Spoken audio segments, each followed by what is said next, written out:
Quand je discute avec les étudiants qui désirent venir au Québec pour suivre les études, il y a tout le temps ce problème qui revient. On le sait tous, les coûts de scolarité au Québec sont très élevés, mais le gouvernement québécois a essayé de faire quelque chose pour cela et je vais te présenter cela dans la vidéo. Bonjour, moi c'est Brice de Campus Québec. Campus Québec est une chaîne qui est destinée à tous ceux qui veulent venir au Canada pour étudier, travailler et immigrer.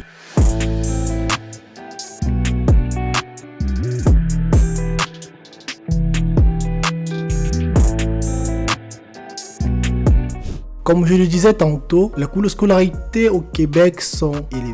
On parle de 10 000 $ par session, parfois plus. Et honnêtement, quand je discute avec les étudiants qui veulent venir au Québec pour poursuivre les études, c'est le principal frein. Lorsqu'on regarde dans les pays européens, par exemple la France, ou dans certaines universités publiques, on a des scolarités à 500 €, 700 € parfois. Franchement, c'est décourageant. Le gouvernement, dans cet élan de pouvoir attirer plus d'étudiants francophones au Québec, ils ont émis un décret qui ici vient donner des frais d'exemption aux étudiants étrangers. Qu'est-ce que ça signifie? Moi, par exemple, quand j'étais à ETS, lorsque je recevais ma facture, j'avais des frais que tout le monde payait. Et en plus de ça, j'avais des frais supplémentaires parce que j'étais un étudiant étranger. Là, maintenant, ces frais seront à 0. Donc, par conséquent, si, par exemple, ETS fait partie des universités qui ont le droit de bénéficier de cette bourse, tous les étudiants étrangers dans cette université paieront le même tarif que les étudiants québécois. Franchement, c'est inédit. Et pour les cégeps, par exemple, ce sera carrément gratuit. Le décret,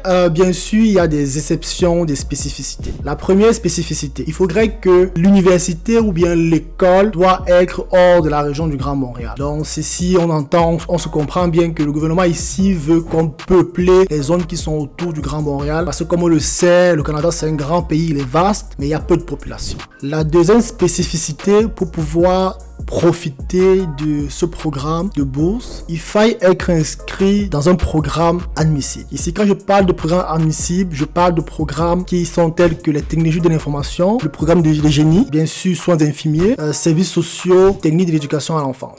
Voici les deux grandes spécificités qu'il faille pouvoir avoir pour pouvoir profiter de cette bourse-là. Et bien sûr, la bourse commence à partir de septembre 2023, donc automne. Et comme on le sait tous, les démarches pour venir au Canada durent autour de 6 mois, 1 an. Donc, beaucoup d'établissements admissibles à ces bourses-là ont déjà ouvert leurs admissions pour automne 2023. Donc, c'est maintenant, si toi aussi, tu voulais venir étudier au Canada, Québec en particulier, et les frais de scolarité étaient un problème pour toi. J'espère que la nouvelle vient vraiment te réjouir grandement parce que c'est une nouvelle vraiment inédite. Nous, par exemple, on n'a pas bénéficié de ça. Si la vidéo t'a plu, je t'invite à mettre un pouce bleu, partage à tous tes amis qui seront vraiment ravis de cette décision. Merci beaucoup d'avoir visionné ma vidéo. Ciao!